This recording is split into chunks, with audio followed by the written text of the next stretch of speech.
اللہ کریم سب سے بڑا ہے۔ نبی اکرم نور مجسم صلی اللہ تعالی علیہ وسلم اللہ کے محبوب مطلق ہیں۔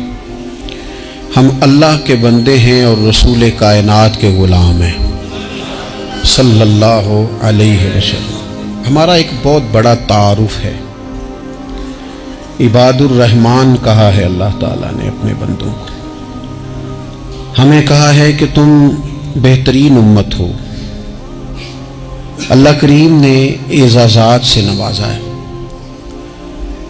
جن لوگوں کے پاس اتنی بڑی نسبتیں ہوں، اتنے بڑے حوالے ہوں، اتنی بڑی طاقتیں ہوں، ان کے پاس ظاہری طور پر اگر لوگوں کا جتھا نہ بھی ہو اور ظاہری طور پر اگر مال و اسباب وقتی طور پر نہ بھی ہوں، اقتدار، عہدہ اور بڑے لمبے چوڑے نعرے ان کے پیچھے نام بھی لگ رہے ہوں، تو یہ بہت بڑا تعارف نہیں کہ اللہ کے بندے ہیں اور رسول کریم کے غلام ہیں؟ اور کیا یہ تعارف جینے کے لیے، زندہ رہنے کے لیے اور گردن اٹھا کر جینے کے لیے بہت بڑا تعارف نہیں؟ باوجود اتنے بڑے تعارف کے اگر کوئی بندہ کمزور باتیں کرے، کچی پکی گفتگو کرے اور وہ اپنے آپ کو بار بار مظلوم ثابت کرنے کی کوشش کرے، وہ بار بار اپنے زخم دکھائے تاکہ وہ قابل رحم قرار پائے، تو یہ باتیں ایک مومن کو، ایک مسلمان کو، اللہ کے ایک بندے کو ذرا زیبا نہیں دیتی، ذرا اچھا نہیں لگتا۔ مسلمان اعصابی طور پر، ذہنی طور پر، نفسیاتی طور پر ایک طاقتور قوم ہے۔ مسلمان وہ قوم ہے جو مرعوب نہیں ہوتی، یہ روب دکھاتی ہے، روب۔ ہم وہ لوگ ہیں کہ جن کے اکابرین سوئے بھی ہوتے تھے، نہ سوئے ہوتے تھے حضرت عمر، لیکن ان کو سوئے ہوئے دیکھ کر بھی لوگ کانپا کرتے تھے، اس لیے کہ شیر تو شیر ہی ہوتا ہے نا، وہ سویا ہو تو پھر بھی شیر ہی۔ تو میں کچھ عرصے سے اس کمی کو بڑی شدت سے محسوس کرتا ہوں کہ لوگ، یعنی کوئی شخص بھی ملتا ہے تو وہ اس لہجے میں بات کرتا ہے کہ اسے مظلوم مان لیا جائے، قابل رحم مان لیا جائے، اس کی مدد کی جائے، اس پر توجہ کی جائے۔ یہ مسلمان کی شان نہیں۔ آپ سورہ بقرہ پڑھیں گے تو قرآن مجید اصحاب صفہ کی شان بیان کرتا ہے کہ انہیں بڑی حاجت ہے، بڑے ضرورت مند ہیں۔ وہ لوگ تھے جو کئی دنوں تک روٹی نہیں کھاتے تھے، لیکن رب فرماتا ہے کہ میرے محبوب کے مدرسے کے ان طالب علموں کو جو دیکھے گا اسے محسوس ہوگا کہ یہ تو بڑے امیر لوگ ہیں۔ کیوں محسوس ہوگا؟ لا یسألون الناس الحافا، یہ لوگوں سے لپٹ کر سوال نہیں کرتے، کشکول طلب نہیں دراز کرتے، یہ اپنے پردے کو قائم رکھتے ہیں۔ خودداری، عزت نفس، وقار، خودی۔ ہمارے ہاں تیزی سے ان چیزوں کا آج جو ہے وہ یوں محسوس ہوتا جیسے قحط ہو گیا ہے۔ الا ماشاءاللہ، آپ کے زخم دکھانے سے کوئی بھی آپ کا زخم نہیں بھرے گا، بلکہ میں نے تو یہ دیکھا ہے اپنی زندگی میں کہ اچھا بھلے تعلقات چل رہے ہوتے ہیں، آپ کو ذرا ضرورت پڑ جائے تو سامنے والا آنکھیں پھیر لیتا ہے، اسی وقت اس کا ماحول اور اس کے حالات خراب ہو جاتے ہیں۔ اس لیے اپنا سارا بھروسہ، اپنی ساری توجہ، اپنی سوچوں کا مکمل مدار صرف اللہ رسول کی ذات کو بنائیں، اور اس انداز میں بنائیں کہ کون دیتا ہے دینے کو تو چاہیے، دینے والا ہے سچا ہمارا نبی۔ اور یہ ذہن بنائیں زندگی میں کہ رب رسول کی بارگاہ سے 2 قطرے بھی مل گئے تو دنیا بھی بن جائے گی، آخرت بھی بن جائے گی۔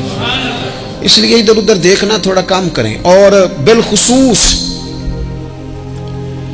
آج اپیل کروں گا، استاد اپنے شاگردوں کو، پیر اپنے مریدوں کو، باپ اپنی اولاد کو بڑی بڑی باتوں کا سبق پڑھائے، بڑی بڑی باتوں۔ اقبال نے شکوہ کیا، اقبال کہنے لگے شکایت ہے مجھے یا رب خدا بندان مکتب سے، یہ جو انہیں کہتے ہیں کہ جناب پڑھ جاؤ گے تو روٹی اچھی ملے گی، یہ انہیں کہتے ہیں پڑھ جاؤ گے تو کار میں بیٹھو گے، پڑھ جاؤ گے تو کوٹھی بنا لو گے، یہ کیا سبق پڑھا رہے ہیں بھلا؟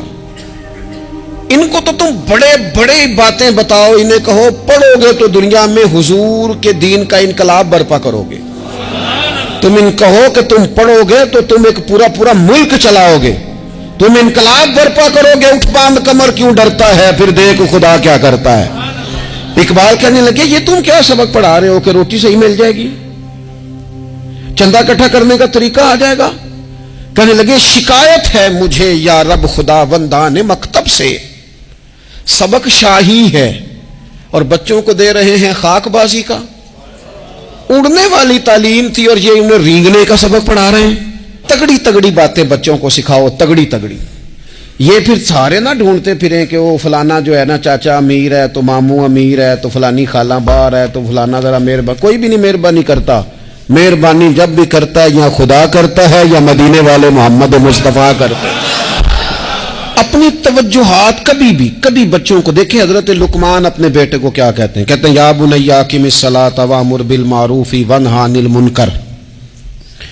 حضرت لقمان اپنے بیٹے کو سمجھاتے ہیں، کہتے ہیں اے بیٹا نماز قائم کرنا، لوگوں کو بھلائی کا حکم دینا، برائی سے منع کرنا، وَاصْبِرْ عَلَىٰ مَا أَصَابَكَ، اور جب مصیبت پہنچے تو صبر کرنا، ادھر ادھر رونا دھونا نہ کرنا، نماز پڑھنا، بھلائی کا حکم دینا، برائی سے منع کرنا، اور اگر کوئی مصیبت پہنچے تو اس پر صبر کرنا۔ کتنے کام ہو گئے؟ 4۔ ایک نماز پڑھنی ہے، ایک بھلائی کا حکم دینا ہے لوگوں کو، ایک برائی سے، اور اگر کوئی مشکل آئے تو کیا کرنا ہے؟ ان ذالک من عزم الامور۔ فرمایا بیٹا یہ بڑی ہمت والے کام ہیں، ہمت والے کام کرنا، ہمت والے، طاقتیں اپنی قائم رکھنا، کمزور نہ پڑنا، لوگ تمہارے آنسو نہ دیکھیں، کوئی تمہیں تڑپتا نہ دیکھے۔ چھوٹا چھوٹا زخم لے کر لوگ سگنل پہ کھڑے، چھوٹی چھوٹی مجبوریاں لے کر لوگ مانگنے کے لیے دروازوں پر کھڑے ہیں۔ امت مسلمہ کا یہ مزاج نہیں، یہ وقار نہیں، یہ انداز نہیں، ہم تو بانٹنے والے لوگ ہیں۔ چلے مشکل آ جاتی ہے، زندگی میں ضروریات پڑ جاتی ہیں، قرضہ صحابہ بھی لے لیا کرتے تھے، لیکن یہ جو لہجے آج ہم نے اختیار کر لیے، کمزور ہو جانا، کچا پڑ جانا، غریبی کا رونا رونا، یہ انداز اہل ایمان کا۔ بچوں کو طاقتور ہونا چاہیے۔ میرے نبی کریم صلی اللہ تعالی علیہ وآلہ وسلم نے نا ارشاد فرمایا، ایسا نہیں ہے کہ کوئی بندہ کمزور ہے تو وہ ناپسندیدہ ہے، یہ نہیں فرمایا کہ جو بزدل ہے تو وہ بڑا کوئی کٹا ہوا آدمی ہے، لیکن حضور فرماتے ہیں، صحیح مسلم میں حدیث موجود ہے، حضور فرمانے لگے طاقتور مسلمان نا اللہ کی نظر میں بزدل مسلمان سے زیادہ پیارا ہے۔ طاقتور ہے نا، اس کی شان زیادہ ہے، یہ جو با ہمت ہے، با حوصلہ ہے، جس کے اعصاب مضبوط ہیں، یہ رب کریم کی بارگاہ میں باوقار ہے، اللہ کے حضور اس کی قدر ہے۔ اور حضور علیہ الصلوۃ والسلام صحابہ کو دعائیں سکھایا کرتے تھے، اور تعلیم امت کے لیے خود بھی حضور وہ دعا فرمایا کرتے تھے، کہتے تھے اے اللہ بزدلی سے بچا، کنجوسی سے بچا، اے اللہ اس بڑھاپے سے بچا جو انسان کو بڑا پریشان کر دے۔ حضور دعائیں مانگا کرتے تھے۔ دیکھیں بیمار انسان ہو جاتا ہے، اگر وہ سوچے نا رب کی طرف سے ہے تو پھر بیماری کا لوگ بڑا مزہ لیتے ہیں، کیونکہ جب بندہ بیمار ہوتا ہے تو نفسانی خواہشات ساری ختم ہو جاتی ہیں۔ اور میں اکثر دوستوں سے کہتا ہوں کہ بعض چیزیں ایسی ہیں جو وجد میں لے آتی ہیں بندے کو، اگر وہ غور کرے تو۔ آپ یہ حدیث پاک سنیں، حضور علیہ السلام نے فرمایا بیمار کے ساتھ ضد نہ کرو کہ ضرور کھا، ضد نہ کرو، اس لیے کہ اللہ اسے کھلا بھی دیتا ہے، پلا بھی دیتا ہے۔ اب جب کسی کو پتا چلے کہ میں بیمار ہوں تو رب مجھے کھلا پلا رہا ہے تو مجھے بتائیے بیماری کتنی پیاری لگے گی، بیماری میں کتنا سرور آئے گا۔ پھر تو انسان ہمیشہ چاہے گا کہ مجھے وہ چیزیں ملیں جو مجھے اللہ تبارک و تعالیٰ کی بارگاہ کے قریب کر دیں۔ دوسری بات یہ ہے کہ میدان میں جب انسان اترتا ہے نا تو اسے ایک بات اپنے ذہن میں رکھنی چاہیے کہ جیت اور ہار یہ اللہ تعالیٰ کے دست قدرت میں ہے، لیکن جب وہ لڑے تو جیتنے کے لیے لڑے۔ ہمارے ہاں نا بہت سارے لوگ لڑنے سے پہلے ہی ہارے ہوئے ہوتے ہیں، میدان میں نکلنے سے پہلے ہی وہ کمزور باتیں کر رہے ہوتے ہیں، ابھی سفر شروع نہیں ہوتا وہ کہہ دیتے ہیں نہیں جناب آپ کی بات تو ٹھیک ہے پر کیسے ہوگا، کیوں کر ہوگا، لوگ تو آج کل چلتے ہی نہیں، بڑے مسئلے خراب ہیں،